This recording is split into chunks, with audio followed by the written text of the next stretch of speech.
दोस्तों नमस्कार। मैं हूं राहुल शर्मा और आप देख रहे हैं राहुल शर्मा शो। आज हम एक नया सीरीज शुरू करने जा रहे हैं जिसका नाम है भारत का इतिहास। इसमें हम चर्चा करेंगे प्राचीन भारत से लेकर मध्यकालीन भारत तक के इतिहास का। लगभग इसका 25 से 30 एपिसोड आएगा, तो पूरे सीरीज को आप जरूर देखें। तो चलिए शुरू करते हैं आज का पहला एपिसोड। सबसे पहले हम इस पर चर्चा करते हैं कि प्राचीन भारत के इतिहास को जानने के क्या क्या स्रोत है हमारे पास। इसके 3 स्रोत हैं। पहला पुरातात्विक स्रोत, दूसरा साहित्यिक स्रोत और तीसरा विदेशी यात्रियों का विवरण। पुरातात्विक स्रोत में अभिलेख, मुद्रा, मूर्तिकला और मोहरें आ गई। अब इस पर डीप पे चर्चा करते हैं बारी बारी से।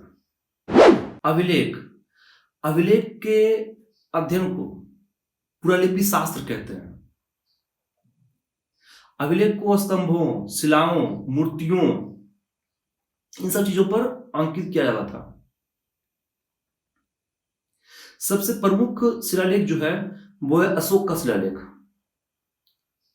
इस शिलालेख से अशोक के जीवन के विषय पता चलता है, उसके विचार, उसके साम्राज्य विस्तार और उसके धर्म के संबंध के बारे में। इसके अतिरिक्त समुद्रगुप्त का प्रयाग प्रशस्ति अभिलेख, स्कंदगुप्त का भित्रीय स्तंभलेख और पुष्यमित्र शुंग का स्तंभलेख महत्वपूर्ण है। ये सब राजकीय अभिलेख है। गैर राजकीय अभिलेख भी होते हैं जो मंदिरों और मूर्तियों पर अंकित किया जाता था। पुरातात्विक स्रोत में अभिलेख के बाद बारी आती है सिक्के या मुद्राओं की।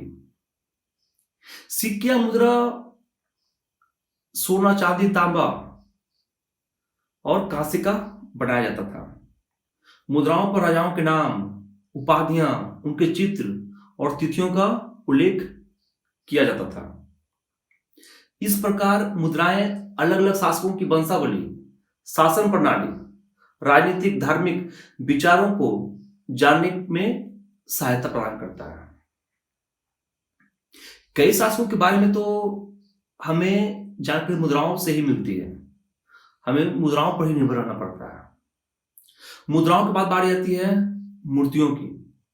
मूर्तियों से हमें विदेशियों से संबंध के बारे में पता चलता है। जैसे एक उदाहरण समझें, कुषाण काल में मूर्तियों से यूनानी प्रभाव का पता चलता था। मूर्तियों के बाद बारी आती है चित्रकला की। चित्रकला किसी समाज और शासन की सांस्कृतिक उन्नति का सबूत देता है। पुरातात्विक स्रोत के बाद बारी आती है साहित्यिक स्रोत की। साहित्यिक स्रोत को 3 वर्गों में बांटा गया है: धार्मिक साहित्य या धार्मिक ग्रंथ, दूसरा ऐतिहासिक साहित्य और तीसरा अर्ध ऐतिहासिक साहित्य। हम चर्चा करेंगे धार्मिक साहित्य की। और धार्मिक साहित्य को भी 2 भागों में बांटा गया है: ब्राह्मण ग्रंथ और ब्राह्मणेतर ग्रंथ। ब्राह्मण ग्रंथ में आ गया वेद, उपनिषद, ब्राह्मण, अरण्यक, रामायण, महाभारत, पुराण, स्मृति। और ब्राह्मणेतर ग्रंथ में आ गया बौद्ध साहित्य और जैन साहित्य। अब ब्राह्मण ग्रंथ की डीप में चर्चा करते हैं। ब्राह्मण ग्रंथ में पहला है वेद। वेद 4 प्रकार के होते हैं: ऋग्वेद, यजुर्वेद, सामवेद और अथर्ववेद।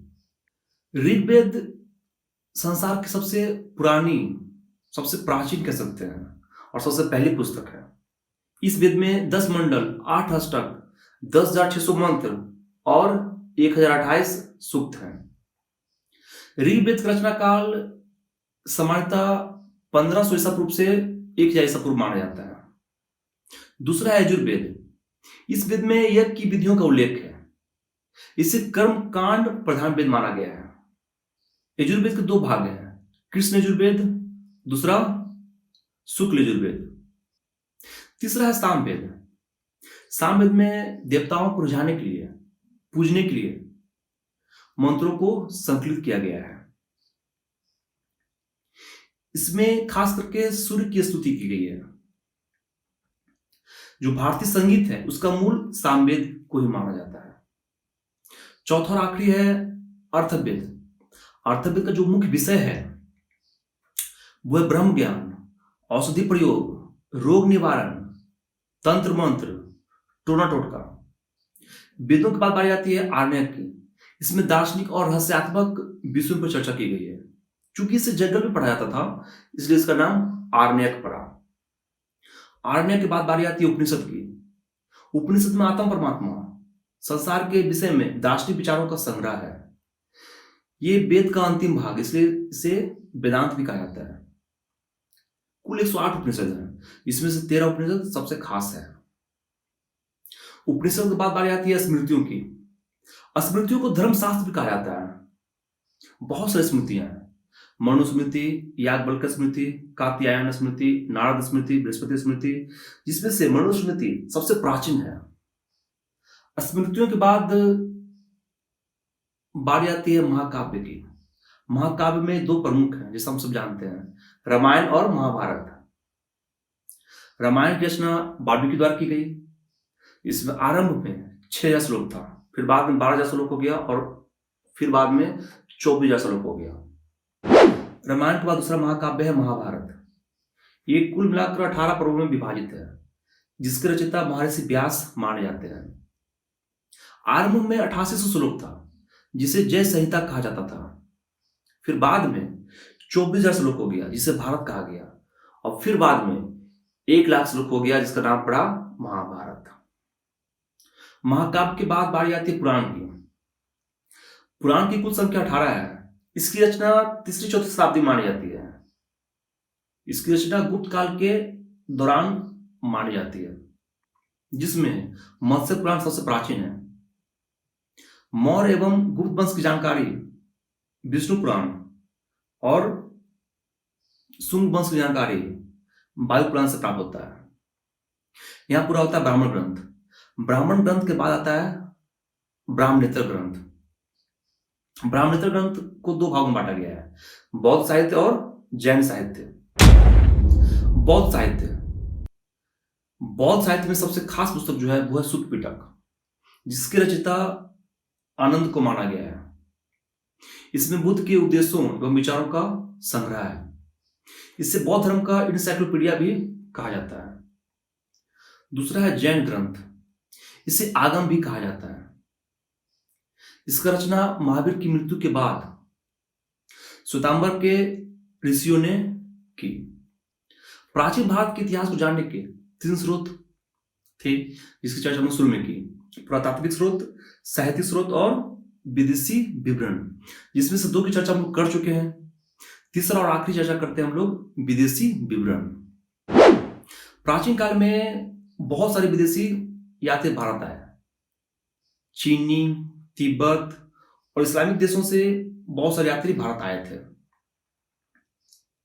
उन्होंने जो यहां अनुभव किया उसका एक विस्तृत विवरण प्रस्तुत किया। जिसने विवरण प्रस्तुत किया उनमें से सबसे खास थे मेगास्थनीज, हेरोडोटस, हिंसांग,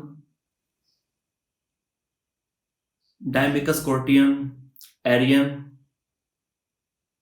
और अल्ब्रूनी। आज के लिए इतना ही। इसकी आगे चर्चा हम लोग अगले वीडियो में करेंगे। तब तक के लिए धन्यवाद।